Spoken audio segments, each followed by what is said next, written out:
Hey guys, Andy here from Mediocre Hobbies, bringing you another hobby tutorial. This time it's not specifically around the how to paint of the miniatures in the video, although I do go through that in depth. So if you are here to see how to paint some Sons of Horus miniatures, you will get that out of this video. But this is more to put my videos to the test. I released a full playlist on all of the different legions, how to speed paint each and every one of them to help you guys get your armies ready for the new Horus Heresy game set. Well, it's time for me to make sure that these actually work. They are efficient, they are fast. So today I'm going to speed paint a full squad of Sons of Horus Marines in a new Mark 6 power armor. Should be an interesting one, guys, so stick around and enjoy. Okay guys, time to get some Sons of Horus infantry Mark 6 Marines speed painted. I got these guys sprayed black and then zenithal with a grey sear. I honestly think that speed painting is almost a requirement for game systems like the Horus Heresy. Some units of Horus Heresy are going to be 20 power armored Marines strong. That's a lot of detail in a 20-man strong squad, and if you're going in painting those up individually, it's going to take you too long to get through. You're going to start to get disheartened, and eventually the project is just going to fall by the wayside. So hopefully this video will help you guys see the value in speed painting, give you some nice, quick, effective methods of speed painting, and make it seem less daunting to tackle these heresy projects. So as you can see, I'm applying Pterodon turquoise to all of the power armor on the Sons of Horus Marine. This is another reason for making this video, is obviously all the how-to speed paint videos I did for the Horus Heresy series were all on Mark III Marines, and some people did question whether or not those paint scheme would transfer well to the new Mark VI armor, because it's not as kind of ridged as the Mark III. But as you can see, it works just fine. The contrast settled beautifully on the armor, gives a beautiful starting point for building up that beautiful Sons of Horus scheme, but would also work with any of the other schemes that I showed you in those videos. Some Black Templar contrast was applied to the shoulder pauldron, only the left one, and then the casing of the bolt gun. Quick and easy. None of these stages so far have taken much time at all. I'd say to contrast all 10 of the Marines up in the blue took maybe 10 minutes, and then the black took even less than maybe 3 minutes to get the shoulder pauldron and bolt gun casing blacked out with contrast. Just applying base coats with contrast is so fast. We're going to jump over to some Iron Hand Steel. I probably would use that lead belcher here if I could have found my pot, but it was being elusive that morning, so we just jumped into Iron Hand Steel, which is a very similar color. I'm just applying it to all of these parts that are metallic. And there's a few extra bits that weren't on the Mark III iron armor, like the vents on the backpack were metallic in the artwork I found for the Sons of Horus, so I went ahead and did that anyway. And this was the result. This, once again, I'd say 5-10 minutes to get the 10 Marines done with the metallics. Onto the gold. And this is for all of those shoulder studs. In the pictures that I found of these guys, they were done in gold, so you want to take your time and paint in all of the gold nubs. This would take about 10 minutes again to apply to all 10 of the Marines. You get into a rhythm with it. You almost paint each bolt twice. You do half it and then kind of flip the model upside down and paint the other half of it. It's actually quite quick. And once it's applied, this is what we have the result as. If you extra details done, I throw the cut of red on the plume, and that's actually the only other detail done. And with that, we have the miniatures ready to be shaded down. So what we're going to do for that is we're going to go over to trusty Nuln Oil, and we're going to shade our Sons of Horus Marines all over with Nuln Oil. This will do two things. One, it will beautifully shade the models, but it will also protect the models. It will act as almost like coat of varnish or whatever to protect the contrast paint, which is super important because obviously we're doing these speed painting style, which means they're going to be gaming pieces. They're going to be handled a lot, and you do not want the paint to be rubbing off your models as they're playing. So an all over shade will achieve that and get it nice and protected. Okay, and that's where I'm going to leave the painting session for today. So that's usually how I end up doing a majority of my paintings. I usually split it into 2 days. Mainly because I get all my base coats, all my contrast, my wash, and my like messy base coat on the ground texture done in one sitting, and then a lot of that needs a lot of time to dry, and I don't want to sit around waiting for it to dry. So I do it at the end of the day, and then I come back the next day, and all those bits and pieces are dry. I'm refreshed. I'm ready for round 2. I think it's super important for you guys to set yourselves little goals when speed painting. Don't just sit down and say, I'm going to paint for 2 hours.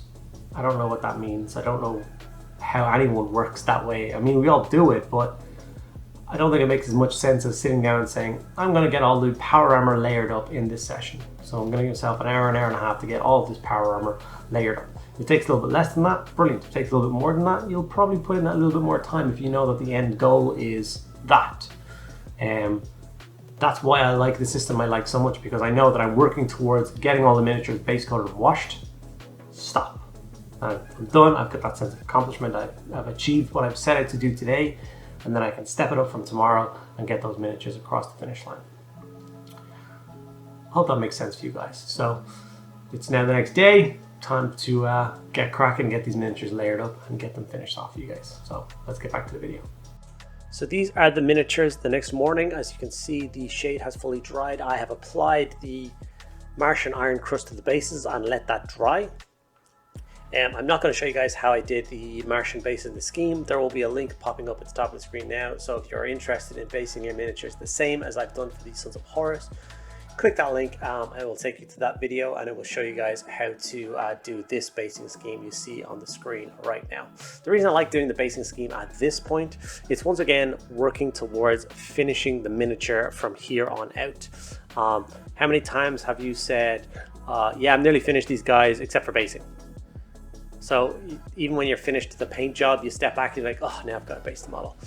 Whereas the way I do it, with it being based now, I do this thing kind of first thing in the morning after everything is dried. You're fresh, you get the basing done. It only takes a couple of minutes. You don't have to be as neat because you're going to go back and layer the model anyway. So if it gets on the ankles or on the feet, that's fine. No big deal. We can fix that up after. But then we are really working towards the completion of the model. It will be finished when I take the last brush stroke on the model. I don't have to worry about, okay, now I've got to get my PVA glue and sander. I've got to get that texture paint out and apply it and then wait for that to dry for a day, and it just makes no sense to me. So yeah, this is the time when I like to get my miniature based. I'm sorry that the footage here is a little bit unfocused. Once again, there's certain times where the camera just loves to focus on my hands more than the miniature. Super annoying. I only realized this in the editing stage, so it was really difficult to go back and fix it. So hopefully you get the idea. I'm just layering up Sons of Horus green on the power armor here, and look at the staggering difference that does. So here is the Sergeant of the Squad all layered up next to a standard Bolter Marine with no layering done, and you can see the difference. I'm not going to lie to you guys, this is the bit that takes the most time, layering up the power armor. I'd say if this entire process took me 3 hours to get 10 Marines done, I'd say layering up the power armor took easily an hour and a half. So half of the entire paint time is on this stage. But as I've known that this before, I've done this a few times before, I do know that this is by far the longest stage. That helped me push through. And for some reason in my brain, I like breaking it up even more. I'm like, once I get 2 guys done, I'm like, okay, I'm 1/5 of the way there. Okay, get another guy there, another 2 guys there. When I get past the 5th guy, I'm like, okay, I've broken the back of this. There's 5 of them done. And then I'm just like counting down to done. Okay, 4 left, 3 left, 2 left. And that really helps me to push forward and get through the layering stage. I'm using Corvus Black now to layer up the black parts of the miniature. So the bolt gun casing and the shoulder pad. You want to be careful here with the shoulder pad and stuff. You don't want to be hitting all those gold studs, that we've spent so much time getting some paint on in the basing scheme, in the base coating period, But the models are starting to really come together. The last few steps, like after the base coats and washes and the basing and stuff like that, layer the power armor, layer black, gold, silver, and you're pretty much done. Like, it takes absolutely no time at all. So I'm just adding a little highlight to the gold bits here with the Iron Hand Steel. Obviously there's not a huge amount of gold on these miniatures. I'm using the Sergeant here to give you the best example, but obviously the head crest and cross guard isn't going to be on any of the other models, just the studs on the shoulder pad. So just a little dot of iron hand steel on top of all the studs will act like a really nice highlight for these miniatures.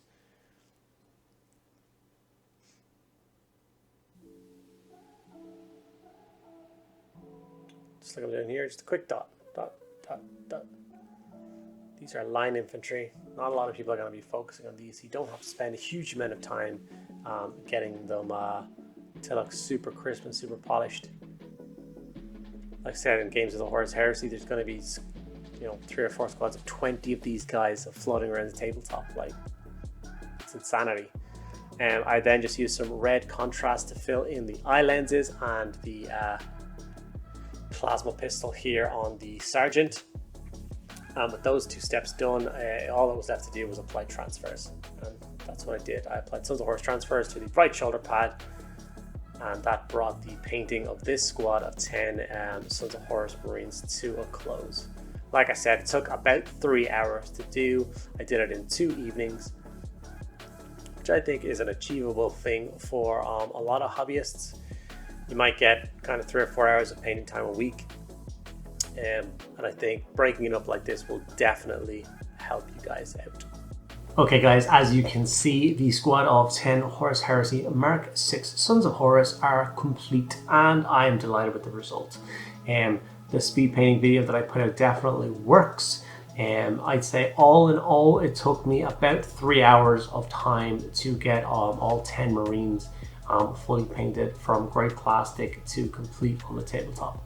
And when I say things like that, this is like a 10-minute paint job or a 3-hour paint job or whatever, that does not take into consideration drying time. If I apply a wash, I'm going to go in and do something else for kind of 20 minutes while that's drying out. The clock is not still running in my head for that. So when I say something like 3 hours to paint all this, I mean 3 hours of brush time. I hope that makes sense to you guys. So I hope you enjoyed the video. If you did, don't forget to give it a like. If you have any questions about anything that I did today, make sure to drop in the comments below. I would like to give a big shout out and thank you to all of my Patreons who have supported me in the 365 project so far. You guys are keeping the lights on and keeping me able to produce more of these awesome videos. If any of you guys out there would like to join my Patreon community, there's links to everything like that below, and you get access to things like a private Discord server and get up to date with all the projects that I'm working on a day in, day out basis. Thank you guys so much for sticking around to the end of the video, and catch you in the next one.